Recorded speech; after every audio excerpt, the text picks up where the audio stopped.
A young woman named Naomi lived in a quaint little village called Gracefield. Although quite small, this little village was bustling with life, but Naomi preferred solitude. She wasn't always this way. Once, Naomi was the heart of the town's gatherings. Her laughter echoed in every corner, her trust warm and unguarded like the summer sun. Years ago, Naomi had a trusted friend named Lydia. They were inseparable, like sisters. Naomi shared her dreams, her vulnerabilities, even her darkest fears with Lydia. But one morning, she woke up to whispers in the marketplace.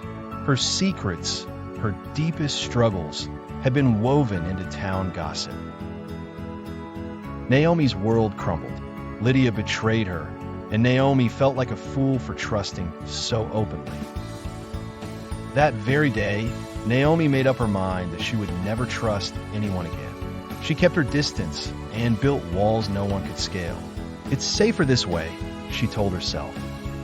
But deep inside, Naomi felt a longing to connect, to share, to trust. She missed the joy of real relationships.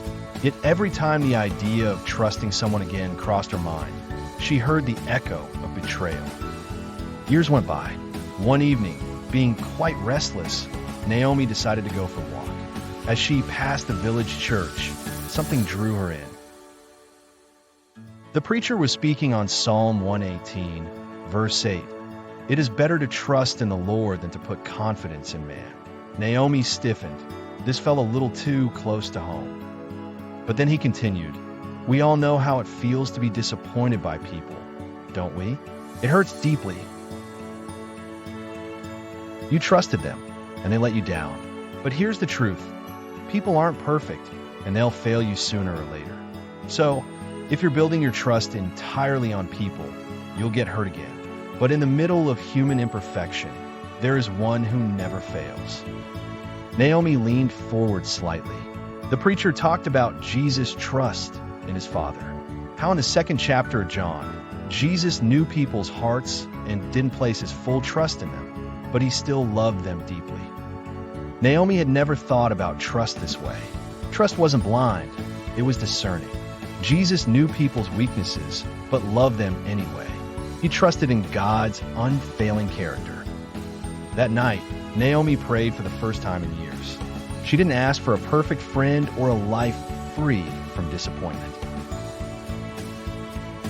She asked for wisdom, how to trust others without being naive.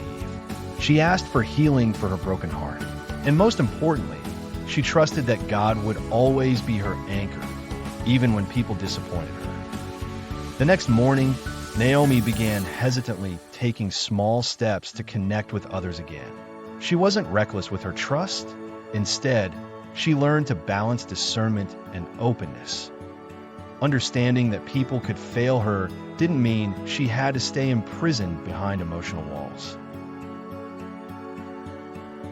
Instead, she took the advice in Proverbs and guarded her heart carefully while trusting God to lead her relationships. In time, Naomi began to smile again. She laughed again, and she discovered something incredible.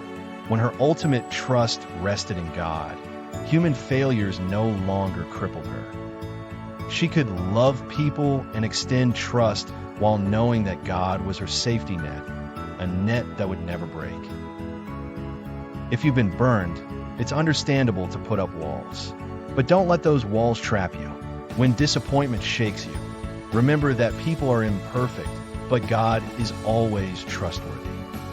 Psalm 118 says, it is better to trust in the Lord than to put confidence in man. Put your ultimate trust in him and let it free you to love others, even when they fall short.